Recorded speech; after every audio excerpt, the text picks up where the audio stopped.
It is so great to be back here with so many friends and to see so many young people here, because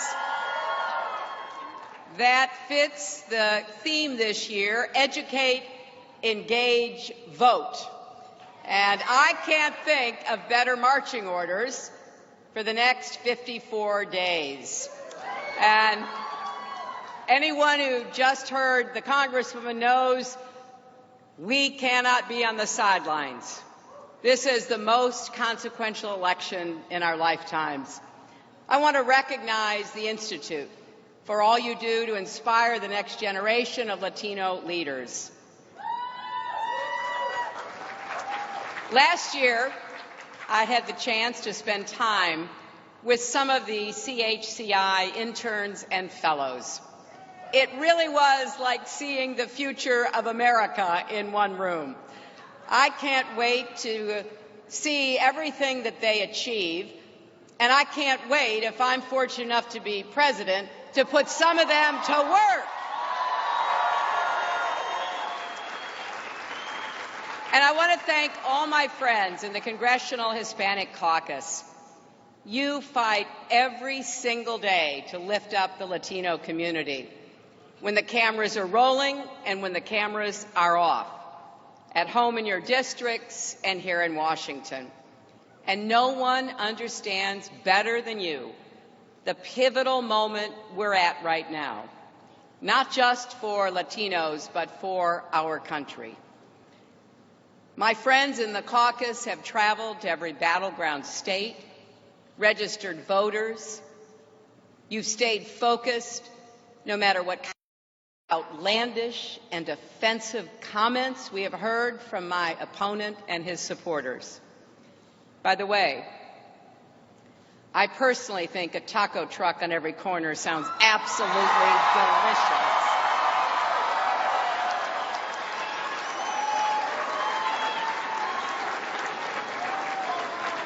Now, here's a confession. Running for president is never easy, but it shouldn't be, right? But tonight, I have the ultimate challenge, speaking after President Obama. He's always a tough act to follow, in more ways than one. I, for one, don't think the president gets the credit he deserves for rescuing our economy from another Great Depression. Think of what we've achieved these last 8 years. American businesses have created 15 million new jobs since the recession. 20 million Americans have health coverage. And no one has seen a bigger drop in uninsured rates under the Affordable Care Act than Latino Americans. We got more good news this week. A report came out showing that poverty is going down and incomes for American families are going up, and Latino families have seen the biggest increase of all. Now, that doesn't mean we rest on our laurels by any stretch. Our work is far from finished. But I am more confident than ever that our best days are still ahead of us. I believe with all my heart that the American dream is alive and it's big enough for everyone to share its promise.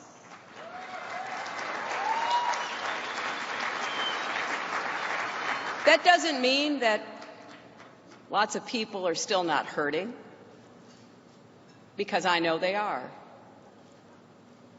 And when you hear a presidential candidate spewing bigotry and hate, it's easy to get discouraged.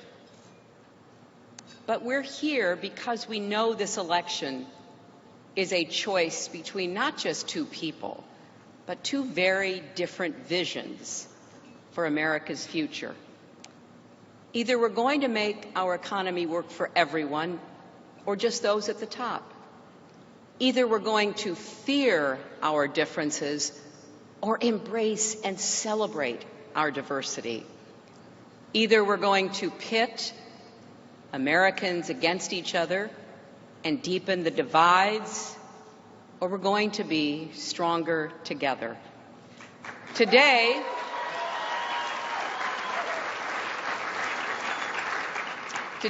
as you know, we're in the midst of Hispanic Heritage Month. In classrooms across America, children will study Dolores Huerta and Cesar Chavez, Julian and Joaquin Castro, Justice Sotomayor, Roberto Clemente and Lori Hernandez, Gloria Estefan and Lin-Manuel Miranda, and countless others. Names we know and names we might not know, but every one of whom has enriched this country for generations. Whether you're Mexican, Puerto Rican, Cuban, Latin American, Afro-Latino, whether your family just arrived or has been here since before the United States even existed, you're not strangers, you're not intruders, you're our neighbors, our colleagues, our friends, our families. You make our nation stronger, smarter, more creative. And I want you to know that I see you and I am with you.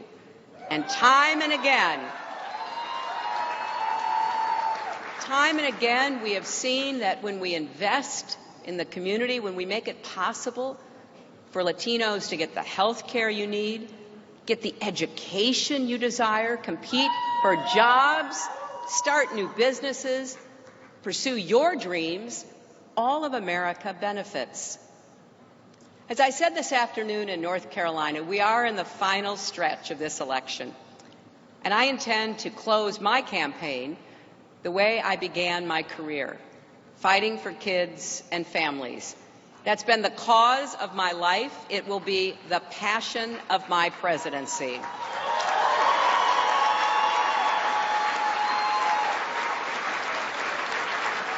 So tonight I want to mention two things I'll do in the first 100 days of my administration to help families in every corner of America.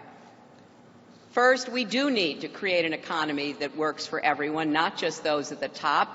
There's something wrong when Latinos are 17% of our country's population, but hold only 2% of its wealth.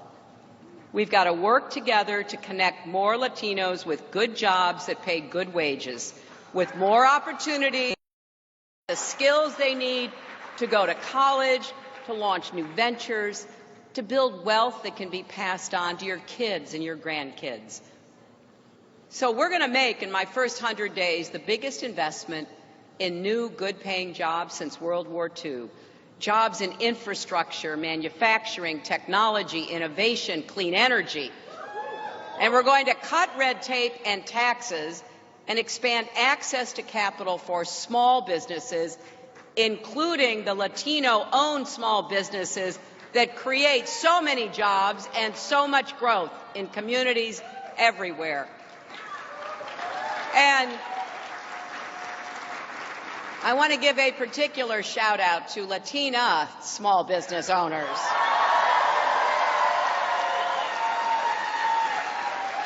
Not everyone knows this, but you are among the fastest growing group of entrepreneurs in America. And we're going to put families first with new solutions that reflect the way people live and work today. Supporting families with paid family leave, earned sick days, and affordable child care isn't a luxury, it's a necessity. When families are strong, America is strong. And that brings me to another important family issue. In those first 100 days, I will send a proposal for comprehensive immigration reform to the Congress.